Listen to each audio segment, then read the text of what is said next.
Welcome to Ninon Speaks. Oh my goodness, I am so excited. Number one, we have a guest on, which I never pre-interview my guests. So I really don't know much about Lisa, but a few little things kind of leaked through the passageway somewhere to me, and they all sound very amazing. That's the first great thing. Now, the second great thing, I've always wanted to get Ninon Speaks out there in the world. Well, AJ, who is right next to me, who is my producer and also my co-host, she has an incredible husband called Jeff, who is also part of producing Ninon Speaks. And he's just got together everything for Roku. So now, today is the first day we're on Roku, and we're out there to, I don't know how many people. Isn't that amazing, Lisa? Amazing, amazing. I'm so excited. I don't know what to do. AJ, what am I going to do? I'll tell you what. I'm going to pass myself over to you, AJ, and you take it because I don't know what to do. Oh, congratulations, Ninon. This is exciting. I'm so news. Excited, Lisa. Thank you so much for your presence tonight, being here with us. We have a very special VIP guest in the building, Ninon, with us, Lisa Lindo. She is the Queen of Sundance and an award-winning manager and producer of literary clients and IP in the film industry. She's also the CEO of the wonderful Rocket Surgeon Productions, and she's also the Vice President of the incredible Milan International Film Festival. I'm so thrilled you're here, Lisa. We love you. Hello. Thank you, AJ. That introduction was amazing, and our guest is amazing. And I'm just looking at her, and I'm thinking to myself, how could you have such a calm look to yourself and be able to have all these positions and take care of everything? Lisa, how do you do it? Well, that's a really good question. You have to just compartmentalize everything and always take what's right in front of you. Really be here, really look at you, really hear you, really appreciate this moment. That's really all it's about. And that seems to be what you do with all you do. I'm very Sundance. I have been attracted to Sundance for many, many years. I was trying to get a program of mine. It was called Voices of Tomorrow. And I was trying to get it into Sundance, but I couldn't do it because I didn't have AJ at that time. So it was totally impossible. So if she'd been around, I guarantee I would have been somewhere near there. But I wanted to present this program I had. It was a Voices of Tomorrow. It was teenagers from the age of 12, a little younger sometimes, to 18, a little older. I did it for 16 years. I won a tremendous amount of awards. But it wasn't, trying to be all big and get out there and get my stuff out there. It was more for the younger generation to get their voices out there. And I never could do it. So I've been fascinated by Sundance. So maybe you can explain us a little bit of what it is and what the attraction is. And I think it's more for smaller films, if I'm not mistaken. Oh, no, not at all. Ooh. So I started going in 1993. So my information is vast on the festival. And at the time, I had just started Acme Talent and Literary, my own agency, after having worked at Triad and TV packaging and having worked at ICM, and then with other agents from big agencies, William Morris, et cetera, that came to join us to start the agency.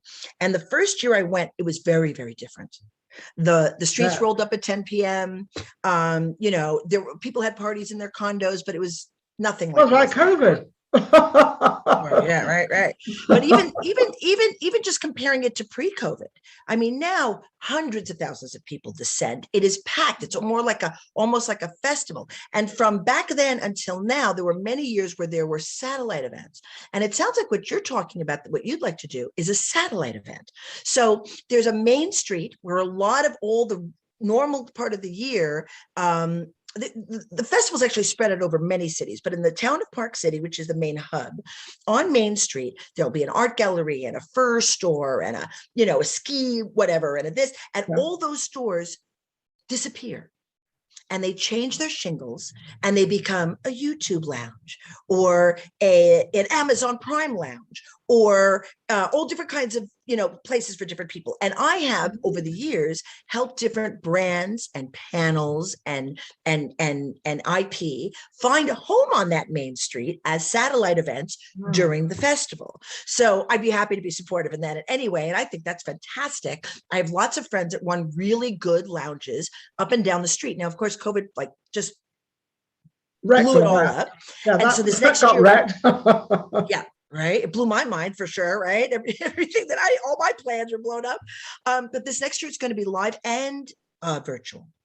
Now, virtual was kind of great, Ninon, because Yes. it's a screening which would only have a few hundred people per theater over Yes. 2 or 3 screenings over the festival. Now had hundreds of thousands of views from people all over the And world. that's amazing. And that to me is absolutely incredible. So we can reach everybody, even because, basically when you look at all of us, we're actually all the same. We're all people. We talk sometimes a different language. Maybe our skin is a different color at times or wherever. But basically, if you basically come down to the nitty gritty of it, we're actually all the same. We've got the females and the males.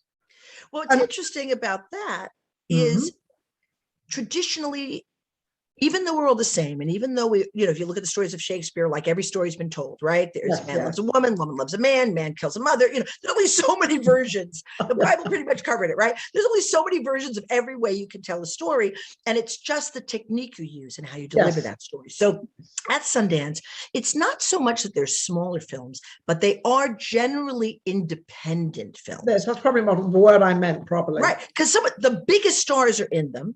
Yes. At Sundance, the biggest stars, and these budgets are, 8 million, 10 million, 15 million. They're not, little $100,000. They're significant productions that sometimes are actually even made by studios eventually, or get picked up by studios in some way. Yeah. But they start out as an independent venture. And the thing about Sundance is that Robert Redford, when he first started, I'm looking down at your face instead of into the camera. I'm sorry, but I'm looking right at you. Well, I'm looking down at you and at the camera. I'm trying to do both. I'm very confused. I know. We'll go back. So Robert Redford thought, I'm an actor. But there were so many actors who could be directors, and there were so many people who could tell the story.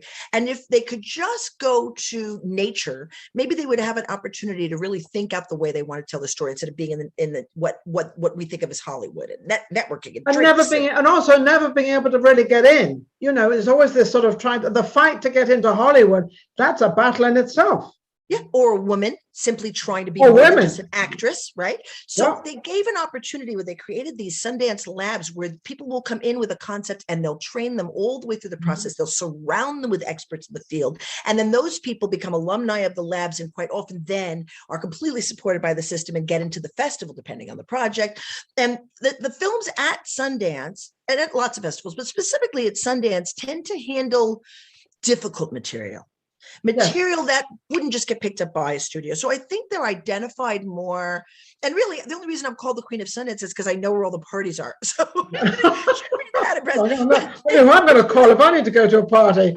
But also, I've noticed, I live in Vegas, as you know, and a lot of people go, oh, my film, my thing, my stuff, whatever it is they've got into Sundance. They are so excited that they got into Sundance. It's one of the best in the world. But is it tough to get into it? Because I always get these remarks like, oh, I got into something. They're so excited. Yeah, I wish I had the numbers for you today. And I apologize, I don't, because this is another year. But thousands and tens of thousands of submissions and just a little tiny few get through because it is so prestigious, because it is so well respected, because the chances of you getting distribution after you have your film at Sundance, if you're handled your Sundance time correctly, are so very, very high. And because it is a place that'll showcase everything from LGBT stories to indigenous people stories to youth and gang violence and just some things they can tell the story. A story that should be out there, and Sundance is giving that opportunity to have something, and that's probably why they can only choose so many, because they only have so many they can choose, otherwise it will go on for a whole year. So they choose a few, but those few that do get in, at least we understand and we know how other people live, or how other people do things, or how other things are made, or how other actors are and how they act compared to the American actors. So you've got all this different stuff going on, and they're able to show that. People from all over the world submit their content. And so you're looking at a lot of subtitles. Sometimes the filmmakers are afraid to go back to their country afterwards because of their documentary that got into Sundance. I mean, the stories that get to be told there are beyond, from animation to documentaries to late night horror kind of. They have a whole midnight section, and then they have an entire section that's just new frontier, that's just VR projects where you put on a headset and you're inside everything. And they've had New Frontier for at least a decade, I think. And that's an incredible section that other festivals didn't even have at first. No, So it gave a showcase to people to be able to tell these kinds of stories. And if you haven't put on a headset yet, Ninon, oh, do we have to get you in a headset? You're in Vegas. I have people there that have headsets. In fact, they're some of the best in the world. And I would love to introduce you to them. You will love them. And seeing a film immersed in the film. In fact, there was one that Robert Redford was in with Reese Witherspoon. To get into one and you're inside it and it's happening all around you is a completely different experience. It's beyond, and they do things with like smell-o-vision, and they feed you sometimes, and there's all kinds of, it's all kinds of interesting. And the thing about the festival too, and then we can move off Sundance, but the thing about the festival too is that there are so many events. So it's networking from first thing in the morning till first thing in the morning with no sleep. Kind of goes around the clock. You got into this. Like and how many years have you been in this? Well, I started Acme Talent and Literary in '93, and that's the first year I went to Sundance. So that's a long time. But before that, I was in the industry. I started out working for at Paramount Studios, and then I was in legal affairs, and I went from there to work for Norman Lear. And I was there during Princess Bride and Fried Green Tomatoes and a lot of what a movie that was.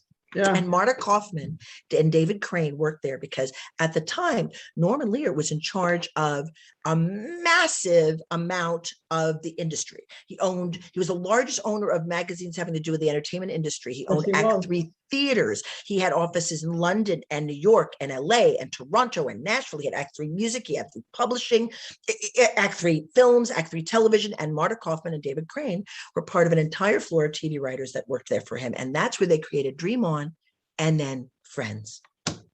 Which was absolutely amazing. I actually, fortunate enough, I met him a couple of times because I was very well connected with Loyola Marymount University. And sort of, and when you meet somebody like that, an icon like that, that's absolutely amazing. You look at them and you think, where'd you get all the energy from and the brains, and how did you do it? Now, today. And I worked for him in '89. Yes, I mean, but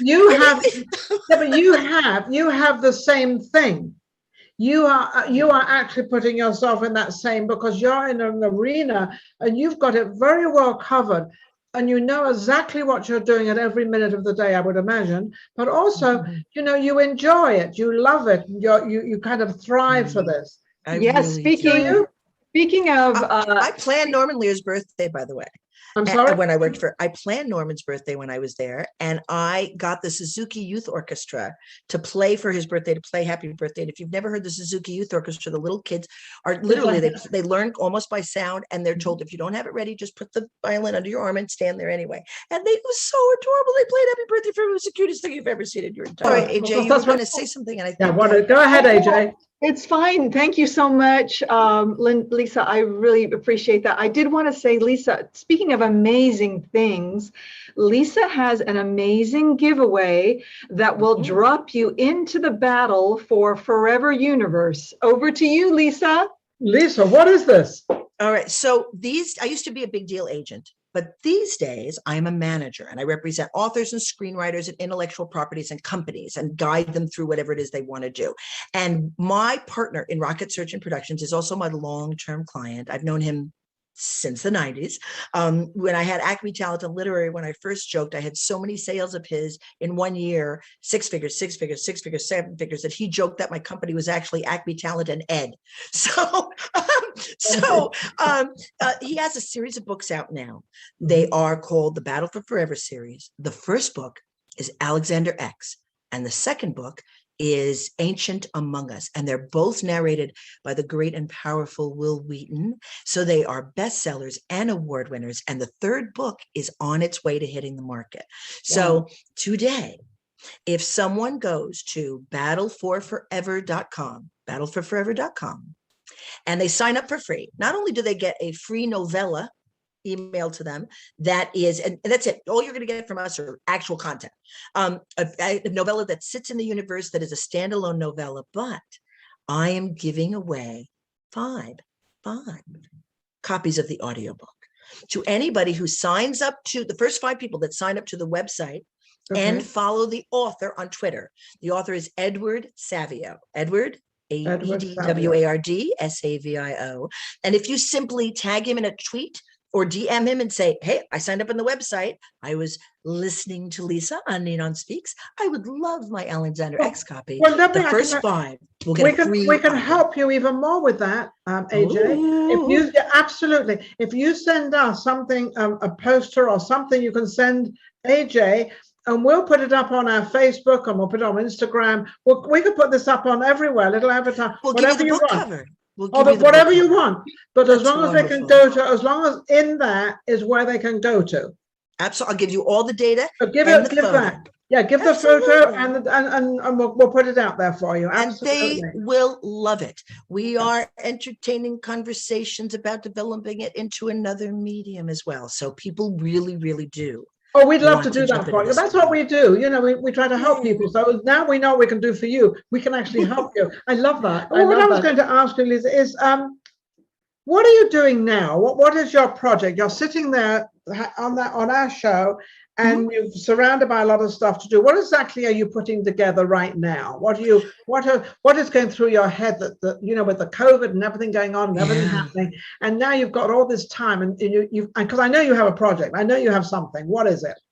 Well, the 3rd book in the series is one of my main focuses, although I handle a lot of writers. I handle Edward Willett, who has his own podcast called World Shapers, where he interviews award-winning best-selling authors from around the world. And I have a series of his books called the World Shapers series that I love, that I would like to see turn into something more than just books, that is female-driven and really cool and funny and brilliant and adventurous, and also really, really focused on getting this 3rd book done, which is really important. We also have an incredible clothing line that I represent, and it's called Canacity, and it's all these gorgeous images of women that are from all different artists, and they're all fierce females, and everything from Ruth Bader Ginsburg to original artists doing line art, doing vector art, doing graffiti art, doing anime, everything. And that can be checked out at thecanacity.com or Canacity. I like when you said both ways. Yeah, when you said graffiti, since you said the word, is also an art out there. And everybody thinks graffiti is a big and bad thing. But no, graffiti is not a big and bad thing. There's lots of, oh yes, it's very inspiring. So I like to get that out there, because I think most people think, oh, graffiti, get away from it, get away from those people. That's not true, is it? Well, we use that style. And we put a beautiful heart in every image, but every artist has their own way of presenting a woman. They're gorgeous, they're sensual, but it's nothing's something I wouldn't want to wear in front of my mother. And we have masks with the artwork all the way across. So who wants to wear just a black mask all the time, right? And we've got beautiful t-shirts that are made out of hemp and all kinds of different products. And I'm really, really proud of that collection of art, because we tithe 10% to a different charity on a regular basis. Most recently, it was, oh gosh, I'm going to blank. It's the Grammys charity, Music Cares. That helps musicians who've been hurt by COVID and lost all their, because I can't perform in public. So, but regularly we tithe to a different charity each new group of images that we come out with. And I love that company. And for those who know what NFTs are and are all aware of that world, our first NFT went for 2 ETH, which is a big deal. And it was a piece of art, from the line. So we're really looking forward to be also rolling out more of those. And we did that in conjunction with CryptoPop, who is one of the leaders in the space of presenting art. CryptoPop with the O is a 0, because these kids do things with numbers. I don't know what they're doing. Oh, they abbreviate. You've got an NDA or an INC, and you said, what are you talking about? all these abbreviations, and I'm like, oh, talk about behind. Well, but I can always use an excuse. I'm older. But So to really answer your question, the thing I'm really focused on is getting people to know about the Battle for Forever. That's really the most important thing to me right now, because I can see us working on that together for a really long time. Okay. And for people who have read the first two books, if you were to Google Edward Savio, the first thing that comes up is, where is book 3? I mean, audiences are Googling, when is book 3 going to come out? When is book 3 going to come out? And working with Will Wheaton, you know, I'm kind of a Trekkie, to be perfectly honest. And so to get a chance to, you know, we've represented different people over the years. When I had Acme Talent and Literary, we got Seth Meyers on to Saturday Night Live. We put Marissa Renoker in Hairspray. I created Paul Franklin Dano's film career. He had only been on Broadway, and we put him in his first film, which was at Sundance, LIE. And so over the years, I represented a great deal of talent, but I always loved people booking Star Trek gigs. So this is really nice to work with. You've put yourself into an arena where it's very prosperous, where it's definitely something's going to happen. Look at you. And that makes it exciting. But, you know, for our audience, how did you get into that arena so that they know a little bit of what, especially the younger generation, how, you know, you started with Sundance, and that was many years ago. You were quite young then. And how do they get into all this? And what should they do to get into this business? Well, I'm 56 now. I'm about to turn 57. So when I was still very young, but I was a CEO the first year I went to Sundance. I had already started Acme Talent and Literary. And before I worked in the industry at all, I went to UCLA, and I never thought I'd be working in the entertainment industry. I was going to be a lawyer. I was going down that track. I actually got a job at Skadden Arps, Slate, Meagher, and Floman, was working for them when Paramount offered me a gig. Wow. And so the idea of working on a lot, like in the movies. But that was because of your intelligence. That was because you knew what you were doing. They could see and knew what they wanted for them to help you. Yeah, I'd also worked as a paralegal undergrad, so I already had like paralegal experience. You already had all this understanding. You already had all this knowledge. It's really about the gigs that you get undergrad if you're in college, because then when you graduate, you flow right into the workforce instead of like, hey, I'm here and I've never worked anyplace. Okay, you know? So the younger generation that are in college, they should really mix with the kids there that are going somewhere, and they should mix with the kids that are going in the direction. If they want to be a lawyer, they want to be a dentist, they want to be a doctor, mix with those people to get to where you need to get. I mean, you never know where your path's going to lead you, Ninon, right? No. You might you think you're going to go here. I thought I was going to go to law school. And then when I worked at Skadden Arps, the lawyers said, you'd have to hang out with people who argue every single day. Does that sound good to you? No. I suggest running quickly and getting away as fast as you sneakers can. On.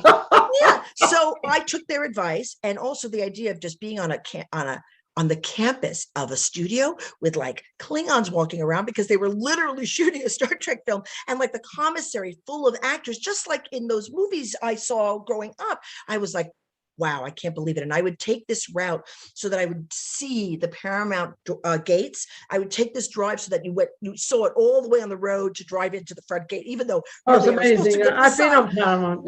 Yeah, I love that lot. So that was, and then I was hooked. And then after that, but really one of the biggest things I did, Ninon, was I went from there to Norman Lear, and from Norman Lear to Triad. And when I was at Triad, I realized the other assistants were extremely competitive and not nice. Here I was suddenly inside an office. I didn't go through the mailroom. Wasn't an outside. I went right inside because I had a lot of experience. And my boss was a partner in TV packaging, and he didn't want some idiot out of the mailroom. He wanted someone with knowledge, someone who could run his Malibu home and throw parties for him and read material and give him feedback and run his calls and understand him, like a personal assistant, understand him and read his mind. Yeah. So I went right in, and so that did not go over well with the other assistants. And I realized my friends that I worked with at Paramount were all a team. We were all working in the same direction, working for Norman Lear. We were all a team. We were all working in the same direction. So I started a networking group then, and I started gathering people together, and you had to be nice or you couldn't come.